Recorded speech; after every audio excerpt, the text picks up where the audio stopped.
नमस्कार दोस्तों, आप पढ़ रहे हैं कक्षा 10वीं एनसीईआरटी गणित। आज हम पढ़ेंगे प्रश्नावली 7.3 का प्रश्न क्रमांक 5। तो देखिए, कक्षा 9वीं की बात हो रही है, जिसमें आपने क्या पढ़ा था? अध्याय 9 के उदाहरण 3 में पढ़ा था कि किसी त्रिभुज की माध्यिका उसे बराबर क्षेत्रफल वाले दो त्रिभुजों में विभाजित करती है। इसका अर्थ है, मान के चलिए आपके पास एक त्रिभुज है। अब देखिए, इसकी एक माध्यिका बनाते हैं। माध्यिका क्या कहलाती है? तो त्रिभुज के 3 शीर्ष होते हैं, तो हम किसी भी शीर्ष से, जैसे मान के चलिए ए से, उसके सामने वाली भुजा के मध्य बिंदु को मिला दें। देखिए, यहाँ पे BC का मध्य बिंदु मान के चलो यहाँ पे है, और इस मध्य बिंदु को मिलाते हैं तो ये बनता है जो रेखाखंड, उसे हम क्या कहते हैं? माध्यिका कहते हैं। तो ये जो माध्यिका होती है, क्या कर देती है? जो त्रिभुज था, दो त्रिभुज बना देती है, और दोनों त्रिभुज के क्षेत्रफल बराबर होते हैं। ये हम पढ़ चुके हैं और ये हमने कक्षा 9 में पढ़ा है। अब हमें क्या करना है कि एक सत्यापन करना है।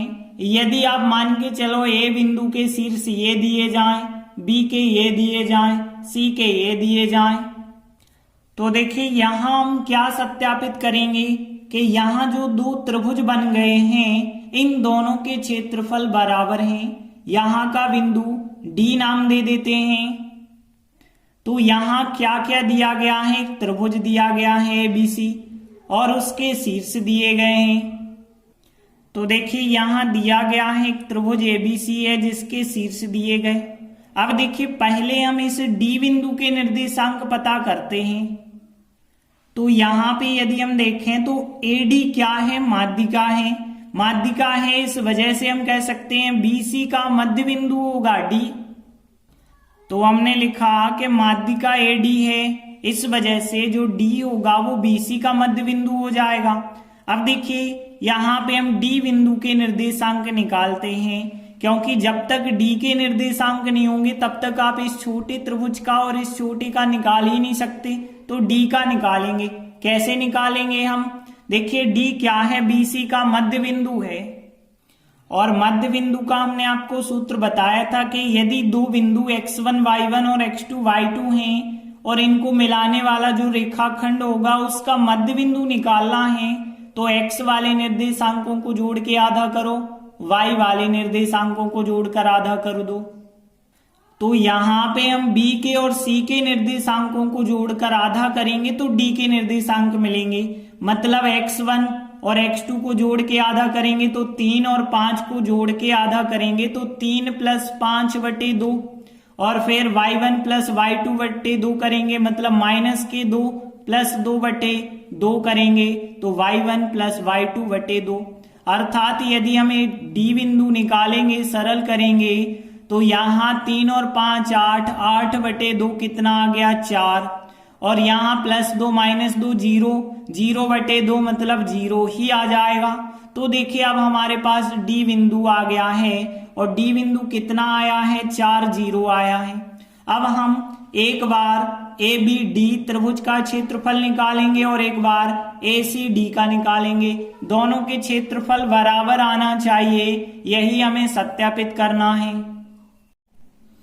तो अब A बिंदु, B और D से बनने वाला जो त्रिभुज है ABD, उसका क्षेत्रफल निकालेंगे। तो देखिए, क्षेत्रफल का जो फार्मूला होता है, इसमें आपको मान रखना है ये वाला बिंदु x1 y1, x2 y2, और ये हो जाएगा x3 y3। ये सब मान आप इस फार्मूले में रखिए। तो देखिए, फार्मूला नहीं लिखना है, फार्मूले में मान रखना है। तो 1/2 x1 का मान कितना है? 4 है। फिर है y2 - y3, y2 का मान -2 है, -y3 का मान 0 है, प्लस x2 लेना है, x2 का मान कितना है? 3 है। फिर हमें y3 - y1, y3 का मान 0, माइनस y1 का मान -6, एक माइनस पहले से लगा है तो +6 हो जाएगा, प्लस x3 लेना है, x3 का मान कितना है? 4, फिर y1 - y2, y1 का मान -6 है, -6 लिखा, माइनस y2 का मान -2, एक माइनस पहले से लगा है तो प्लस का 2 हो जाएगा। इस प्रकार से मान रखे जाएंगे।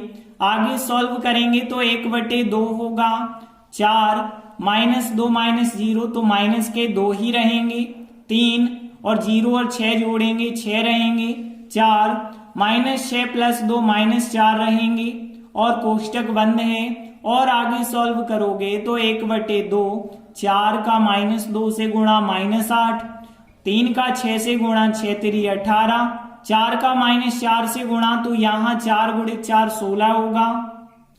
और आगे 1/2, अब देखिए 18 प्लस के हैं और 8 और 16 मतलब 24 हो जाएंगे माइनस के। और यदि 18 - 24 करेंगे तो -6 आएंगे, यहाँ गुणा माना जाएगा। और 2 से 6 यदि हम काटेंगे तो यहाँ -3 आएंगे। अब आपको पता है क्षेत्रफल हमेशा धनात्मक लिया जाता है तो -3 जरूर आया है, लेकिन हम +3 लेंगे और वर्ग मात्रक लिखेंगे और यहाँ कारण लिख सकते हैं क्योंकि क्षेत्रफल हमेशा धनात्मक होता है। तो इस प्रकार से त्रिभुज एबीडी का क्षेत्रफल कितना आया, 3 वर्ग मात्रक आया। अब हम दूसरे त्रिभुज मतलब ACD का क्षेत्रफल निकालेंगे। तो हमने लिखा AC और D से बनने वाला जो त्रिभुज है ACD का अब हमें क्षेत्रफल निकालना है और फिर हमें इसी फार्मूले में मान रखना है, लेकिन इस बार x1 y1 ये हो गया, x2 y2 ये हो गया और x3 y3 ये हो गया।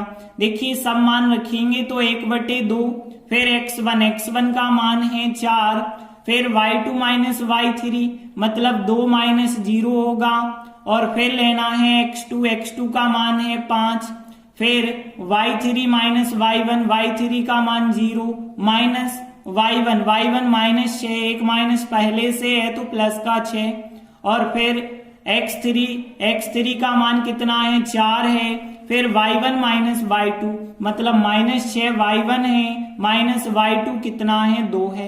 तो इस प्रकार से सब मान रखना आराम से आप कर लेंगे। और आगे हम सॉल्व करेंगे तो 1/2, यहाँ 4 2 - 0 2 होगा, फिर 5 0 + 6 6 होगा और फिर 4 -6 - 2 -8 होंगे और फिर कोष्टक 1/2। अब यहाँ पे 4 2 का गुणा 8 होगा, 5 6 का गुणा 30 होगा, 4 - 8 का गुणा -32 होगा। और आगे सॉल्व करेंगे तो 1/2, देखिए यहाँ पे 8 हैं प्लस के और 30 हैं प्लस के तो 38, माइनस के हैं 32 और 38 में से 32 को यदि हम घटाएंगे तो 6 आ जाएगा प्लस का, यहाँ इंटू माना जाता है। अब 2 से 6 को काटेंगे तो 3 बार कट जाएगा, तो इसका आंसर भी कितना आ गया, 3 वर्ग मात्रक आ गया त्रिभुज ACD का क्षेत्रफल। और त्रिभुज ABD का भी 3 आया था। तो हम कह सकते हैं कि जब भी माध्यिका खींची जाती है तो 2 त्रिभुज जो बनते हैं उनके क्षेत्रफल बराबर होते हैं। तो देखिए हम लिखेंगे, यहाँ स्पष्ट है कि ABD का क्षेत्रफल और ACD के क्षेत्रफल दोनों बराबर आए हैं और दोनों का मान है 3 वर्ग मात्रक।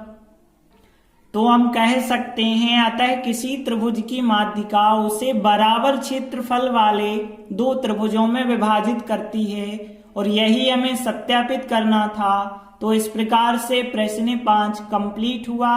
धन्यवाद।